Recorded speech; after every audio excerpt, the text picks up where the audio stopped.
साथ ही वैभव अग्रवाल भी जुड़ चुके हैं जो बैंकिंग सेक्टर को करीब से ट्रैक करते हैं। वैभव, ये बताइए आप कैसे देख रहे हैं सुप्रीम कोर्ट के इस मूव को?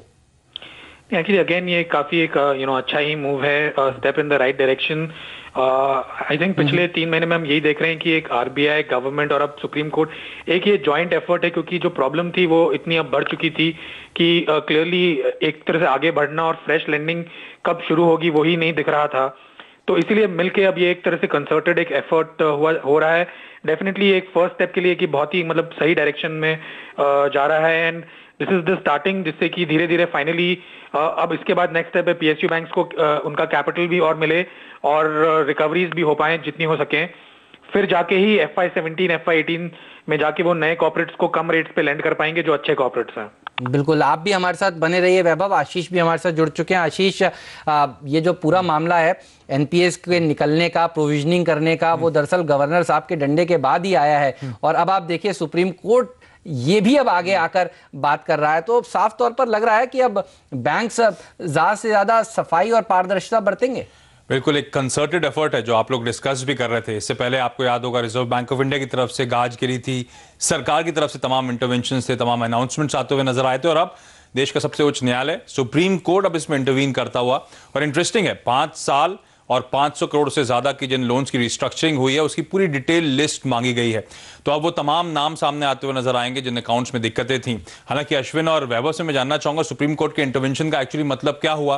इसका क्या मतलब होगा, और सुप्रीम कोर्ट किस तरह से इंटरवीन करेगी और कैसे ये जो दिक्कतों वाली राशि है इसे निकाला जाएगा, ये एक अभी भी क्वेश्चन है मेरे जहन में। लेकिन हाँ, एक कंसर्टेड एफर्ट, लगातार कोशिश हो रही है। और हम पिछले कुछ दिनों से बाजार में सबसे बड़ी चिंता अगर हेमंत आप नोटिस करें तो यही बैंक्स की बैड डेप्थ या बैंक्स की जो बैलेंस शीट में अब लगातार जो स्ट्रेस बढ़ रहा था वो था, फोकल पॉइंट वो है, और ये इंटरेस्टिंग हाईलाइट है। तो अश्विन, अब आप बताइए अगला इस जो बैंक सब आरबीआई पूरी की पूरी वो सूची देगा, और आरबीआई के पास वो सूची है, और आरबीआई ने उसी सूची के आधार पर बैंक से कहा भी था, और हमें जो पता चला था वो ये भी था कि लेंडर्स के नाम भी दिए थे कि आप इनको कम से कम इनकी प्रोविजनिंग करें। अगला स्टेप आरबीआई सुप्रीम कोर्ट की तरफ से क्या हो सकता है इसके बाद?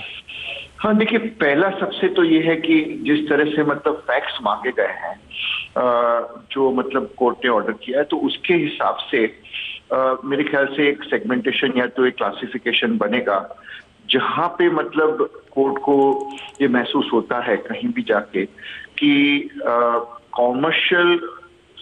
एक डिफॉल्ट के उपरांत अगर कोई मतलब एक इंटेंशनल डिफॉल्ट या तो साइफनिंग ऑफ फंड्स का मुद्दा बनता है, या तो गलत बैंक को वैल्यूएशन देके अंडरलाइन के या कोलेटरल के, तो ये जो प्रैक्टिसेस है, जो फ्रॉडुलेंट प्रैक्टिसेस हैं, अगर कोर्ट उसको ध्यान से देखना शुरू करे तो एक सिविल मैटर के उपरांत किसी जगह पे कहीं कहीं पे क्रिमिनल भी बन सकता है। मेरे ख्याल से सबसे पहले सूची मांगना, उसके बाद में उसके विगत के अंदर जाना, डिटेल के अंदर जाना, हर एक केस के अंदर मेरे ख्याल से इंपॉर्टेंट बन जाता है। 500 करोड़ का एक अगर नंबर पकड़े तो अब हमारे सामने ऐसे डिफॉल्टर्स आएंगे, उसको क्रमानुसार, जैसे सबसे जो बड़े वाले जो 5 या 6 हैं उसके अगर ऊपर एक एक्शन करना शुरू हो जाए तो बोरोवर का जो एक बिहेवियर है, जो एक कंट्री के अंदर के एक अगर सोच ये लेके कोई चलता है कि मैं बैंक के पास में बोरो करता हूँ फिर मुझे पैसे देने की वापस जरूरत नहीं है, तो उसको तो एक बड़ा सा धक्का लगेगा, एक जो करेक्शन होगा।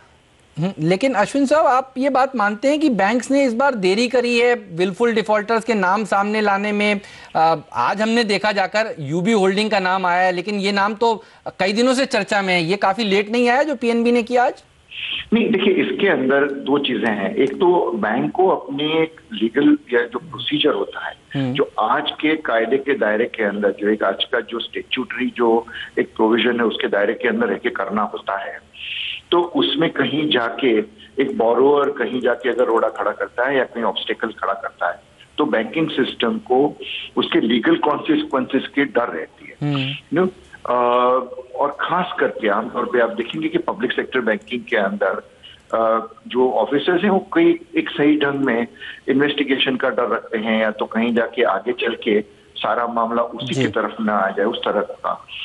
ये क्लैरिफिकेशन मिलने के बाद में मेरे हिसाब से विलफुल डिफॉल्टर्स का नाम जाहिर करना बैंकिंग सिस्टम के लिए, अगर पहला स्टेप सुप्रीम कोर्ट ये लिस्ट मांगने के बाद में ये कदम उठाता है कि कम से कम आप विलफुल डिफॉल्टर को तो अनाउंस कर दो, ताकि वो डिफॉल्टर बाकी के बैंकिंग सिस्टम के अंदर अपने ग्रुप कंपनी से या किसी भी कंपनी से पैसा न उठा सके। अच्छा अश्विन सर, ये जो 500 करोड़ के ऊपर के डिफॉल्टर्स मोटा मोटी कितने होंगे? सुप्रीम कोर्ट के इंडिविजुअल इन सब केस को वेरीफाई करेगा? और क्या सिर्फ मकसद ये है कि विलफुल डिफॉल्टर्स का नाम सामने आ जाए ताकि इनकी लेंडिंग को रोक लगाई जा सके, बाकी फाइनेंशियल इंस्टीट्यूशंस इन्हें लेंड ना करें, या फिर इसके बियॉन्ड भी सुप्रीम कोर्ट जाता हुआ नजर आएगा? देखिए, सबसे पहली तो चीज ये है कि जहां तक ये लिस्ट का जो ये सूची का जो जहां पर नाम का सवाल है, जैसे मतलब ऑफिशियल बाहर आना, ये तो एक बिल्कुल एक प्रोसेस की तहत में तो बिल्कुल जरूरी बन जाता है। मेरे हिसाब से एक बार सुप्रीम कोर्ट ने अपने आप को कन्विंस कर लिया, या तो जुडिशरी सिस्टम ने अपने आप को कन्विंस कर लिया कि ये बोरोवर है, इसके पीछे इसके एसेट्स रिकवर करके या तो किसी भी करके वैल्यू क्रिएट करने के लिए वापस बैंकिंग सिस्टम को जाना है, तो वो तो नाम मैं बिल्कुल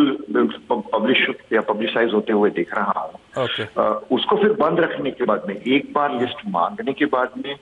उसको मतलब कॉन्फिडेंशियल रखना मेरे हिसाब से न तो उचित होगा, न तो पॉसिबल भी होगा, संभव भी होगा। अच्छा वैभव, इन तमाम स्टेप से क्या आपका कुछ कॉन्फिडेंस बढ़ रहा है पीएसयू बैंक्स पे, या फिर वो दिन अभी दूर है? नहीं, डेफिनेटली ओवरऑल जैसे मैंने कहा कि जो भी ये इस क्वार्टर में देखा गया है और अब ये सुप्रीम कोर्ट की भी एक्शन, मतलब ये सब step in the right direction है। वेरी क्लियरली जब एक एसबीआई जैसे बैंक के मिड कॉर्पोरेट सेगमेंट में 15% ग्रॉस एनपीए हैं, जो कि सारे सेगमेंट से ज्यादा हैं, और फिर अब उन्हें अगर गवर्नमेंट की कैपिटल की जरूरत है तो नेचुरली कुछ हद तक इंक्वायरी की भी जरूरत है कि भाई एंड इसमें रिकवरीज करने की जरूरत है, and definitely these are all steps in the right direction. अगर इससे ओवरऑल एक